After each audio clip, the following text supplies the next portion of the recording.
اگر کسی دن آنکھ نہیں کھلی اور لیٹ سورج نکلنے سے 10 منٹ پہلے اٹھے ہیں اور وضو کرتے سورج نکلنے کا وقت ہو گیا تو کیا پھر 5 منٹ انتظار کریں گے یا پھر نماز ادا کر لینی چاہیے؟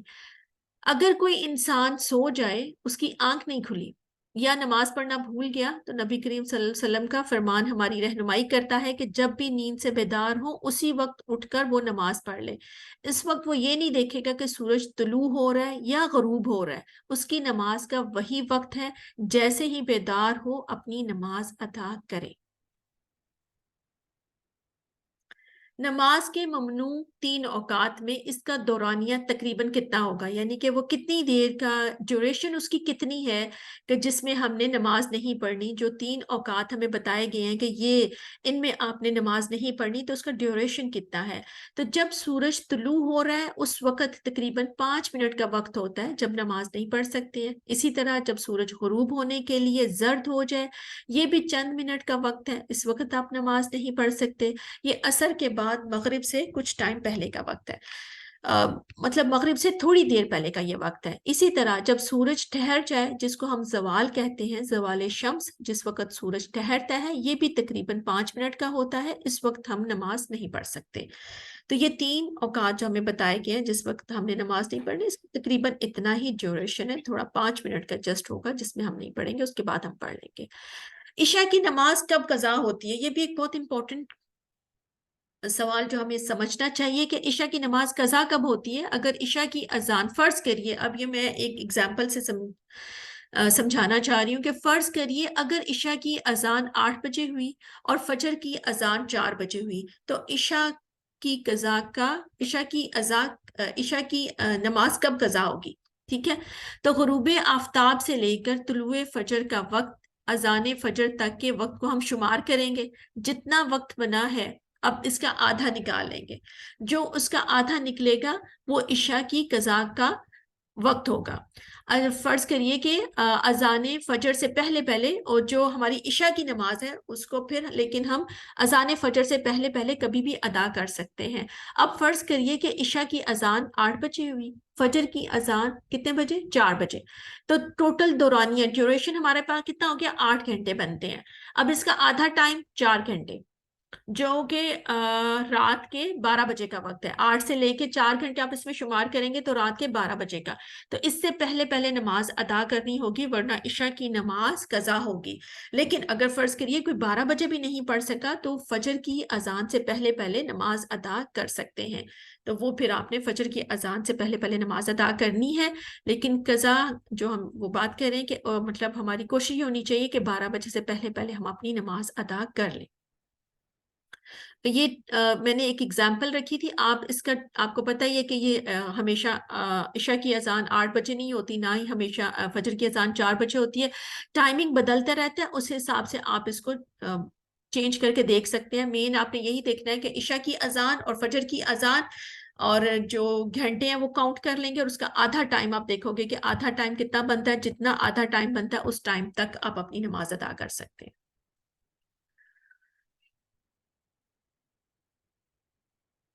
جب ہم نماز ادا کرتے ہیں تو فرض کریے کہ 12:30 بجے ظہر کی نماز ہوتی ہے۔ یہ بھی ایک بہت امپورٹنٹ کوشچن ہے جو کہ ہمارے سمجھنے کے لیے، کہ جب ہم نماز ادا کرتے ہیں تو فرض کریں کہ 12:30 بجے ظہر کی نماز ہوتی ہے، تو اگر 20 منٹ تک نماز ادا کریں گے تو یہ ہماری نماز کا اول وقت ہے، یہ ہماری افضل وقت کی نماز ہے۔ لیکن اگر 1 بجے کے بعد نماز ادا کی ہے، ہوتا ہے نا کبھی انسان نہیں پڑھ سکتا اس پہ، اگر فرض کریے کسی نے 1 بجے کی ہے، کسی نے 1:30 بجے یا 2 بجے کی ہے، تو جیسے جیسے نماز کا وقت آگے کی طرف جاتا ہے تو کیا اس سے ہمارے اجر و ثواب میں کوئی کمی ہوتی ہے؟ تو حافظ صاحب کا جواب تھا کہ افضلیت میں کمی آئے گی، اجر میں کمی اس کی نیت کے مطابق آئے گی، اور باجماعت نماز ادا کرے گا تو 27 درجے یعنی کہ 27 درجے ثواب ہے اگر اکیلا نماز پڑھے گا تو اس کی اکیلے کی نماز کہلائے گی۔ اگر کوئی اکیلا نماز پڑھتا ہے تو اس کی اکیلے کی نماز کہلائے گی، لیکن اگر جماعت کے ساتھ نماز پڑھتا ہے تو 27 درجے اس کا زیادہ ثواب ہو جاتا ہے۔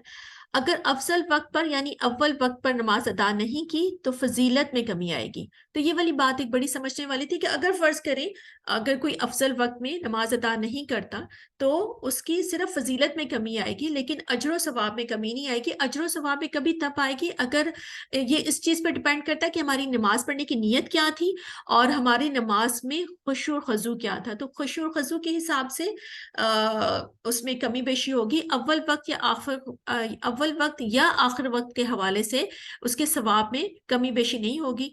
جتنا خشوع خضوع زیادہ ہوگا اتنا ہی اس کی نماز میں حسن ہوگا اور ثواب ہوگا. تو اس بات کا بھی ساتھ اہتمام کرنا ہے انشاءاللہ تعالیٰ. یہ جو آنے والے دن آ رہے ہیں اس میں میں آپ ہم سب ہماری کوشش ہوگی کہ ہم نماز کو اس کے افضل وقت میں ادا کریں. افضلیت میں فرق نہ آئے، کمی نہ آئے، افضل وقت میں ادا کرنے کی کوشش کریں. اور جب بھی نماز ادا کریں تو اس کو خشوع اور خضوع کے ساتھ، کیونکہ وہ بھی نماز کا حسن ہے اور اس میں ثواب ظاہر ہے جیسے جیسے جتنا جس کا خشوع خضوع زیادہ ہوگا اتنا ہی زیادہ وہ ثواب حاصل کرے گا اپنی نماز میں. تو کوشش یہ کرنی ہے کہ کام گھر کی اور باقی چیزیں بعد میں کر لیں گے. پہلے جب اذان ہو گئی ہے تو ہم اپنی اول وقت میں اپنی نماز ادا کریں، اچھے سے اپنا وضو کریں، اپنی اچھی سی نماز ادا کریں. ہم طہارت کا خیال رکھیں، اپنے لباس کو دیکھیں، ہمارا لباس بھی صاف ستھرا ہونا چاہیے.